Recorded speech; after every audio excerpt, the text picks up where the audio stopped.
நீங்கள் பார்த்து கொண்டிருப்பது உங்கள் அற்புத இயேசு டிவி, சென்னையின் முதல் கத்தோலிக்க சேனல். வணக்கம். என்னோட பேர் நெல்சன் ஆண்டனி ஜோக்கியம், அற்புத இயேசு டிவியோட ஃபவுண்டர். இப்போ நீங்கள் பார்த்து கொண்டு இருக்கும் இந்த வீடியோவை ஷேர் பண்ணுங்கன்னு நான் உங்களை ரெக்வெஸ்ட் பண்ணுறேன். இறை இயேசுவில் அன்பிற்கும் மதிப்பிற்கும் உரிய அருட்தந்தை மரிய ஆரோக்கியம் அவர்களே, ரோமையிலிருந்து இத்திரு நிகழ்விலே பங்கு பெற ஜெனரல் கவுன்சில் என்ற பதவியில் இருக்கும் அவர் நமக்காக வந்திருக்கின்றார்.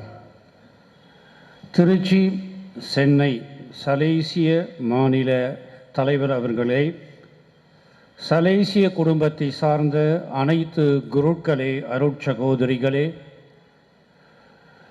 குருவாக திருநிலைப்படுத்தவிருக்கும் திருத்தொண்டர்களே, அவர்களது குடும்பத்தை சார்ந்த குடும்ப பெற்றோர்களே, பிள்ளைகளே, உறவினர்களே, நண்பர்களே, இறை மக்களே, உங்கள் அனைவருக்கும் இறை இயேசுவின் நாமத்திலே பிறந்த இயேசு கிறிஸ்துவின் மகிழ்ச்சியும் வாழ்த்தும் அமைதியும் என்றும் இருப்பதாக.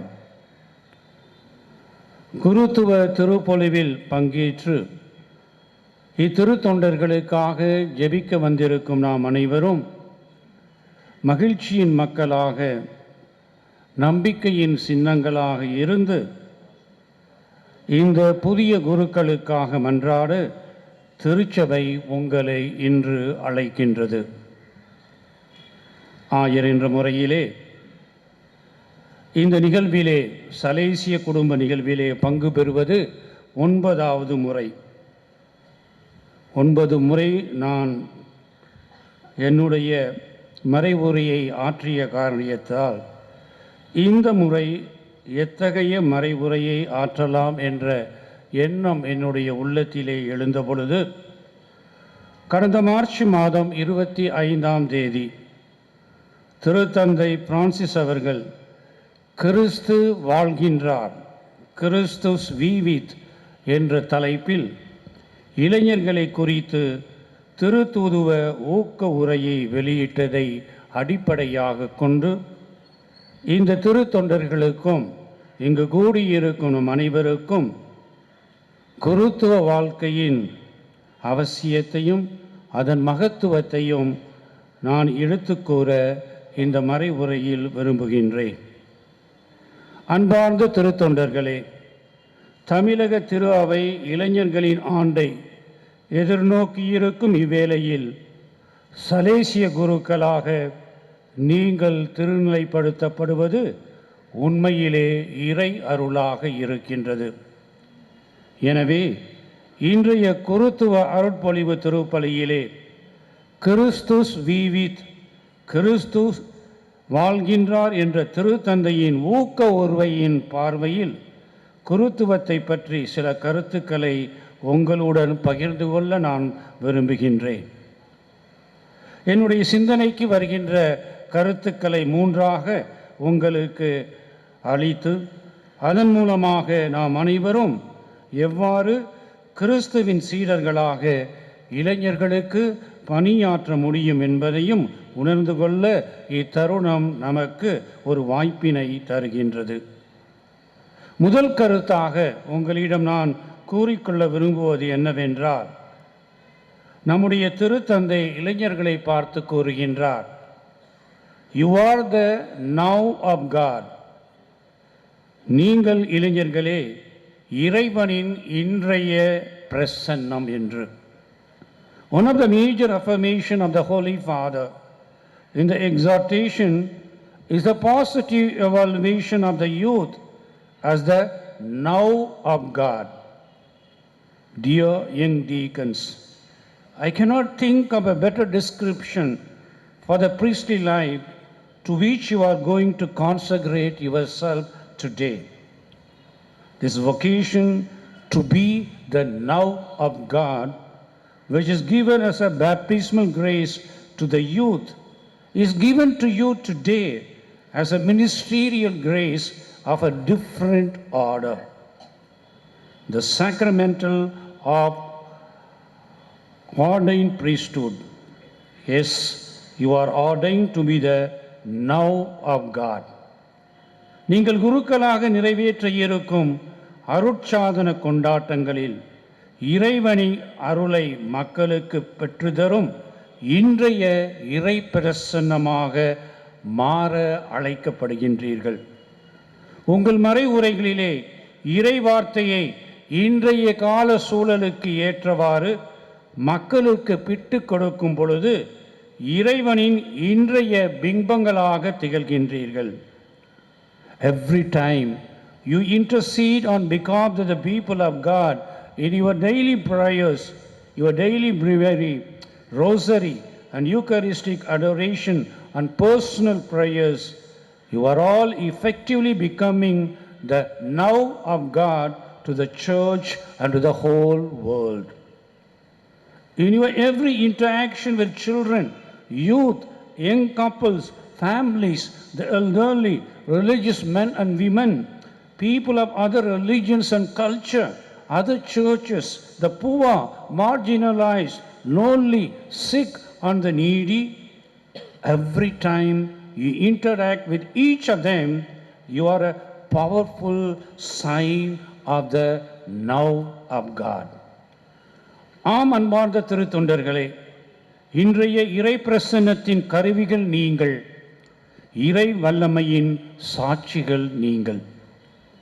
திருத்தந்தை தனது ஊக்க உரையின் முதல் அத்தியாயத்தில் இளைஞர்களை குறித்து விவிலிய பார்வையை விவரிக்கின்றார்.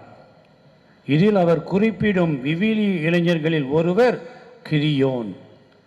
இவரது அழைப்பை பற்றி தான் இன்றைய முதல் வாசகத்தில் வாசிக்க கேட்டோம். ஆண்டவரின் தூதர் கிரியோனுக்கு தோன்றி, வலிமைமிக்க வீரனே, ஆண்டவர் உன்னோடு இருக்கின்றார் என்கின்றார். ஆனால் கிரியோனின் மறுமொழி என்ன? என் தலைவரே, ஆண்டவர் எம்மோடு இருக்கின்றார் என்றால் ஏன் இவையெல்லாம் எமக்கு நேரிடுகின்றன என்கின்றார். God called Gideon in a very difficult moment of Israel's history. There was a spiritual decline among the Israelites. People wandered away from God and began to worship Baal and other gods. And secondly, there was a political turmoil. People lived in fear, constant struggle, and political unrest. Thirdly, there was an economic crisis. For 7 years, the Midianites plundered the court and other belonging of the Israelites, leaving nothing for them to lead a decent life. It was in this context that Gideon protested, "If you are with us, why do this thing happen to us?" It's a very good question before accepting the call. I think at least one of the 7 deacons might have asked that kind of question, if not all of them.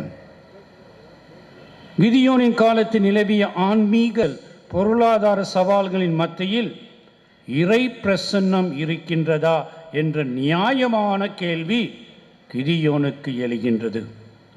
ஆனால் கடவுளின் பதில் என்ன? Dear young deacons, observe how God replies to this existential question of Gideon. He does not give him an explanation.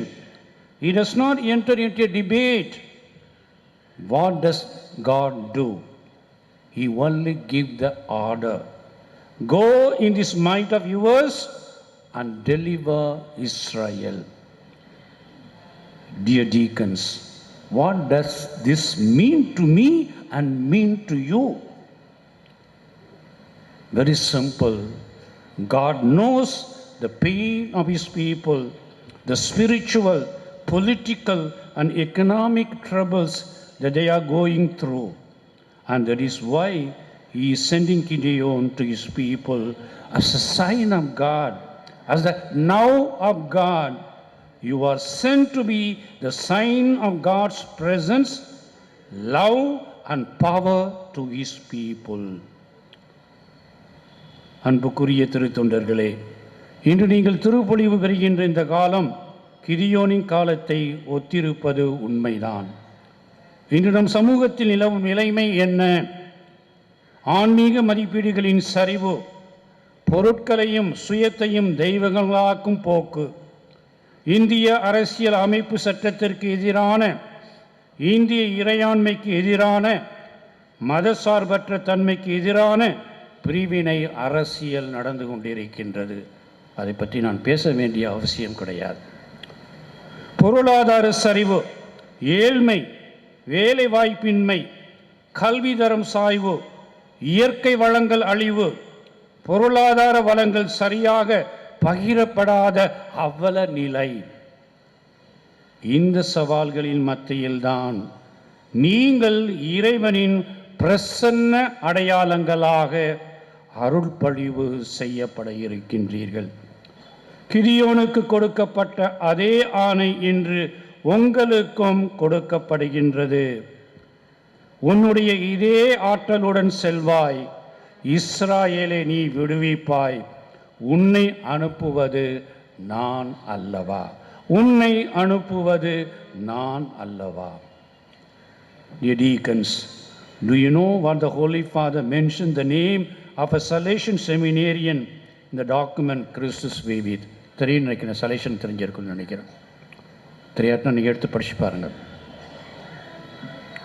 ஒரு நான் ordained, not I'm not Salesian, but I can tell you now. திருத்தந்தையின் ஊக்க உரையிலே சலேசிய குருமானவர் ஒருவரின் பெயர் குறிப்பிடப்பட்டிருக்கின்றது. The Holy Father gives the example of the Blessed Severino Namuncura, a young Argentinian, a son of the chief of the remote tribe of indigenous peoples, who became a Salesian seminarian, filled with a desire to return to his tribe, bringing Jesus Christ to them.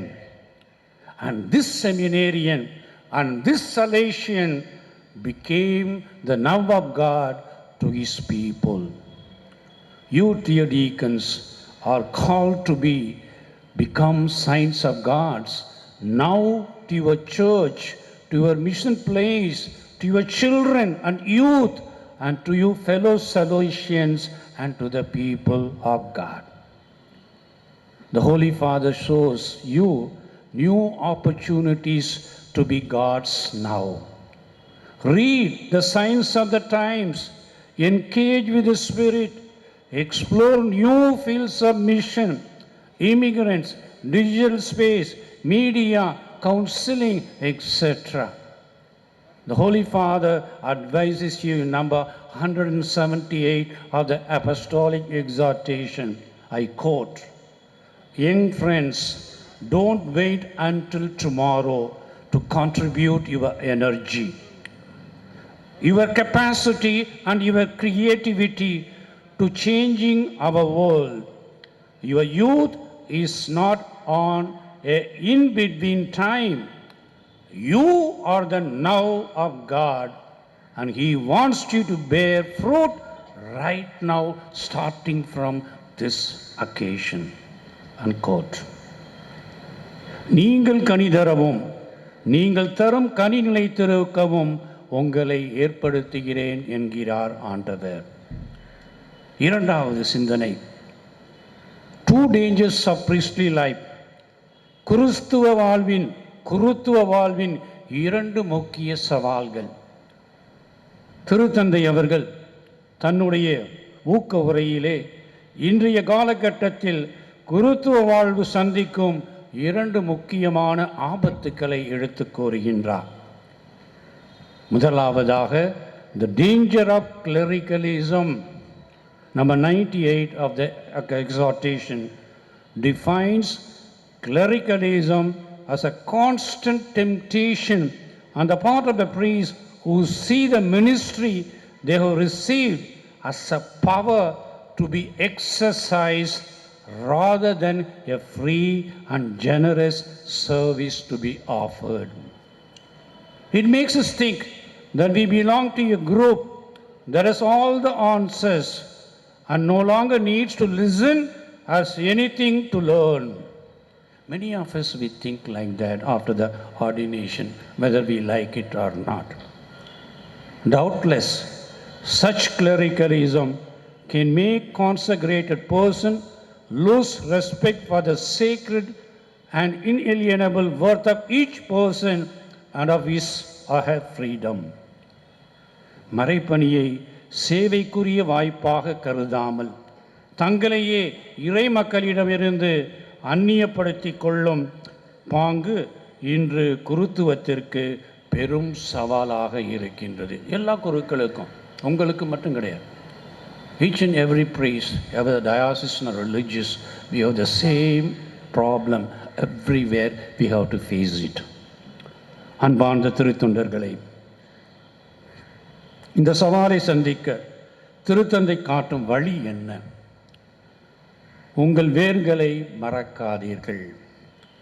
உங்களை இந்த குருத்துவ அருட்பொழிவு திருப்பலிக்கு வழிநடத்தியது உங்கள் பெற்றோரின் வியர்வை இங்கு அமர்ந்திருக்கின்றார்கள். அவர்களது கண்ணீர் நிறைந்த ஜெபங்கள், நீங்கள் சார்ந்திருக்கும் சலேசிய சபையின் கனவுகளும் தியாகங்களும், உங்களை உருவாக்கிய அனைவரின் அர்ப்பணம் என்பதை என்றுமே மறந்து விடாதீர்கள். இறை மக்களின் தியாகத்தின் பயனாய் உங்களுக்கு கிடைத்த இந்த குருத்துவம் என்னும் வரத்தை அவர்களுக்காக எதிர்த்து நின்று அர்ப்பணியுங்கள்.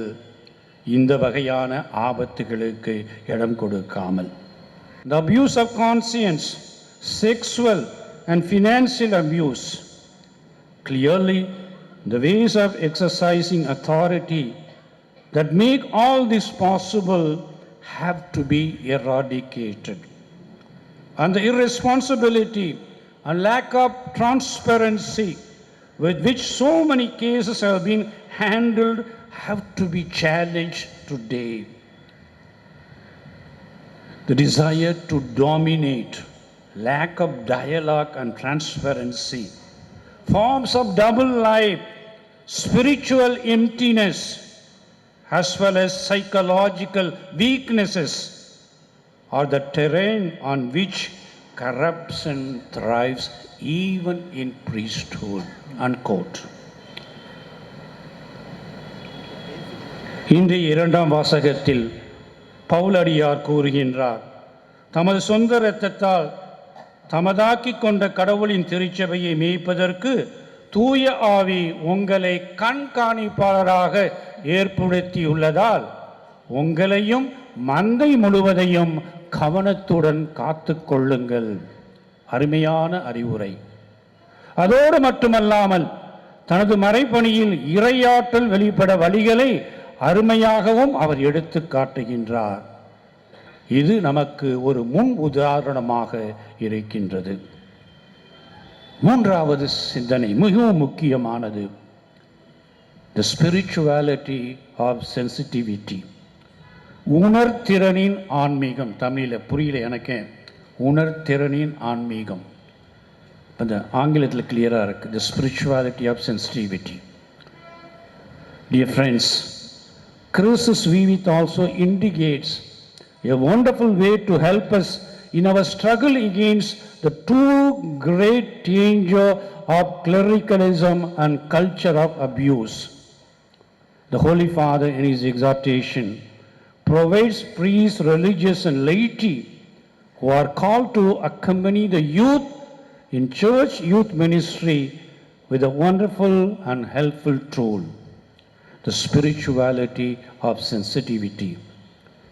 இளம் சலேசிய குருக்களாக திரு அவையின் இளைஞர் பணிக்கு தங்களையே அர்ப்பணிப்படுத்திக் கொள்ளும் இந்த திருத்தொண்டர்களுக்கு திருத்தந்தை வழங்கும் அருமையான உதவி உணர்திறனின் ஆன்மீகம்.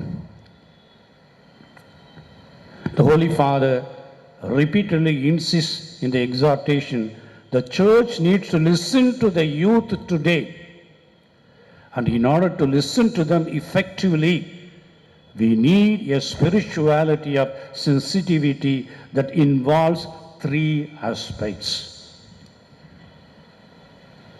I consider these three elements as a three important dimensions of our priesthood. The first kind of sensitivity is directed to the individual. It consists in gives one time and presence unconditionally to the other. குருத்துவ வாழ்வு என்பது அடிப்படையில் தன்னை பிறருக்கு அர்ப்பணமாக்கும் தியாக வாழ்வு என்பதை மறந்து விடாதீர்கள்.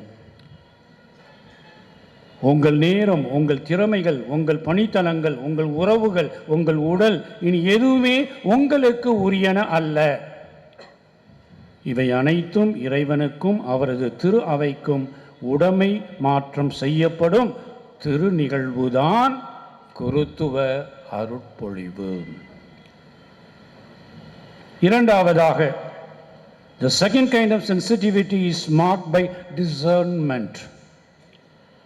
இளைஞர்களை வழிநடத்தும் பணியில் ஈடுபட்டிருக்கும் எவரும் இறை ஆவியின் ஆற்றலில் நன்மை தீமையை தேர்ந்து தெளியும் பக்குவத்தை பெற்றிருக்க வேண்டும் என்கிறார் திருத்தந்தை. முக்கியமாக சலேசிய குடும்பத்திற்கு இளைஞர்களை வழிநடத்தும் அரும்பெரு பணியானது உங்களுடைய சபை நிறுவனர் அவரால் உங்களுக்கு கொடுக்கப்பட்டிருக்கின்றது.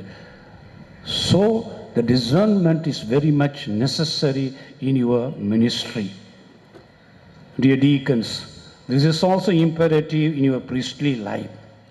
The ability to discern between what is right and wrong, what is good and bad, what is essential and worthless. Priestly life should be a continual discernment process. It's a common to listen to young priests claim, I have finally become a priest, at last I am now saved. Don't say like that. In fact, this is when the real struggle starts in your life. Loneliness, oppositions, discouragements, financial struggles, health issues, etc. are found to come every day in your way. It is absolutely important to keep the spirit of discernment alive in your hearts, to make a conscious decision to follow Jesus in your everyday consecration. The third kind of sensitivity is the ability to perceive what is driving the other person.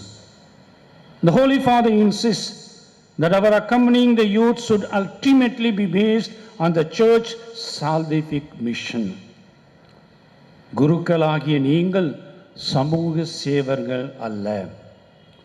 சமூக அக்கறையின் வழியாக, சமத்துவ சாட்சிய வாழ்வின் வழியாக இறைவனின் ஆட்சியை இன்றைய உலகில் நிறுவும் மீட்பு பணிக்காகவே நீங்கள் இன்று குருக்களாக அருள்பொழிவு செய்யப்பட்டிருக்கின்றீர்கள். Hence the Holy Father invites you today to guide your youth beyond their superficial wishes and desires to the ultimate plan of God for them and their lives. Very difficult. When the youth comes to you, they ask only the secondary things. They are interested in the superficial things. But do not send them away. Be with them. Tell them it is important but not essential. Make them to understand these secondary things should make them to go beyond that towards the salvific mission for which you are called to be priests. My dear deacons, and then what I want to say is this one. The Christus vivit என்ற அந்த ஊக்க உரையானது உங்களுக்கு இறைவனால் கொடுக்கப்பட்ட ஒரு அருமையான அழைப்பு. குருத்துவ அருட்பொழிவில் பங்கு பெற வந்திருக்கும் நாம் அனைவரும் நம்முடைய திருத்தந்தையின் குரலுக்கு செவிமயக்க என்று அழைக்கப்பட்டிருக்கின்றோம். Let us consider all these elements which are necessary to be a good priest, a priest according to the will of God. Not that the Gideon was suspecting the Lord, but the Gideon question makes us to understand that our answer, our reply should be something radical, something extraordinary, something totally to do the will of God. பிறரை மையப்படுத்தும் அர்ப்பண வாழ்வையும் தொடரும் அழைப்பு தேடலில் ஆவியானவரின் வழிநடத்தலையும் நமது மறைப்பணியின் வழியாக இறைவனின் மீட்பின் பணியும் தொடர உணர்திறனின் ஆன்மீகம் எல்லா வகையிலும் நமக்கு உதவியாக இருக்க வேண்டும். எனவே அன்புக்குரிய திருத்தொண்டர்களே, இன்று குருக்களாக திருநிலைப்படுத்த இருக்கும் உங்களுக்காக தாய் திரு அவை உருக்கமாக மன்றாடுகின்றது. இன்றைய இறை பிரசன்னத்தின் அடையாளங்களாக நீங்கள் மாறி குருத்துவத்தின் சவால்களை உணர்திறனின் ஆன்மீகத்தை கொண்டு வெற்றி பெற்று இறைவனின் ஊழியர்களாக, முக்கியமாக இளைஞர்களை மீட்பிற்கு அழைத்து செல்லுகின்ற பணியானது இன்று உங்களிடம் கொடுக்கப்படுகின்றது. கிதியோனின் எண்ணத்துடன் தன்னையே அவர் முழுமையாக அவர் கேட்ட அந்த கேள்வியின் மூலம் இறைவனுக்கு அடிபணிந்தாரோ, அதே இறைவன் உங்களையும் இக்கால கட்டத்திலே பல வகையான சவால்களுக்கு மத்தியில் அழைக்கின்றார். தைரியமாக, முழு நம்பிக்கையோடு அன்னை மரியாளின் அரவணைப்பில் உங்களுடைய குருத்துவ வாழ்வு ஆரம்பித்தால் உண்மையிலே நீங்கள் நம்முடைய திருத்தந்தை தன்னுடைய திருத்தூது ஊக்கவுரையில் கொடுத்த அந்த வழிமுறைகளுக்கு ஏற்றவாறு இளைஞர்களின் உண்மையான குருக்களாக, அவர்களுக்கு ஏற்ற பணிபுரிகின்ற குருக்களாக மாற முடியும் என்ற நம்பிக்கையில் இந்த திருப்பலியின் மூலமாக திருநிகழ்வில் பங்கேற்போம். தூய ஆவியின் ஆற்றலை நாடி இந்த திருநிகழ்வை இப்பொழுது ஆரம்பிப்போம். ஆமென். பார்த்து கொண்டிருப்பது உங்கள் அற்புதர் இயேசு டிவி, சென்னையின் முதல் கத்தோலிக்க சேனல். வணக்கம். என்னோட பேர் நெல்சன் ஆண்டனி ஜோக்கியம், அற்புதர் இயேசு டிவியோட ஃபவுண்டர். இப்போ நீங்கள் பார்த்து கொண்டு இருக்கும் இந்த வீடியோவை ஷேர் பண்ணுங்கன்னு நான் உங்களை ரெக்வெஸ்ட் பண்ணுறேன். நீங்கள் ஷேர் பண்ணணுன்னா பக்கத்தில் இருக்கிற சப்ஸ்கிரைப் பட்டனை நீங்கள் கிளிக் பண்ணுங்கள். அது மட்டும் இல்லாமல் மறக்காமல் அந்த பெல் பட்டனை நீங்கள் கிளிக் பண்ணிங்கன்னா ஒவ்வொரு வீடியோ நாங்கள் அப்லோட் பண்ணும்போது நீங்கள் அந்த வீடியோவோட ஒரு இன்டிமேஷன் உங்களுக்கு வந்து சேரும். ஸோ அற்புதர் இயேசு டிவியோட 5000க்கு மேலான வீடியோஸை நீங்கள் உங்களோட லேப்டாப், கம்ப்யூட்டர் இல்லை ஃபோன் மூலியமாக நீங்கள் அப்பப்போ இன்டிமேஷன் வந்து நீங்கள் அதை பார்க்கலாம். அது மட்டும் இல்லை, நீங்கள் ஷேர் பண்ணும்போது இறைவன் சொன்ன மாரி பிதாசுடன் பரிசுத்த ஆவின் பெயரில் உலகம் எங்கும் நற்செடியை அறிவிங்கள். அதே போல் நீங்கள் ஒவ்வொரு வாட்டி ஷேர் பண்ணும்பொழுது நீங்கள் உங்களோட சார்பில் நீங்கள் ஆண்டவரோட நற்செடியை கொண்டு போகிறீங்க. தேங்க்யூ. மறக்காமல் இந்த வீடியோக்கு கடைசியில் இருக்கிற அந்த அக்கௌண்ட் டீட்டெயில்ஸ் இருக்குது. உங்களுக்கு வேணும்னா நீங்கள் உங்களால் முடிஞ்ச காணிக்கையை நீங்கள் தரலாம். நன்றி. உங்களோட அற்புதர் இயேசு டிவிக்காக நெல்சன் ஆண்டனி ஜோக்கியம். தேங்க்யூ.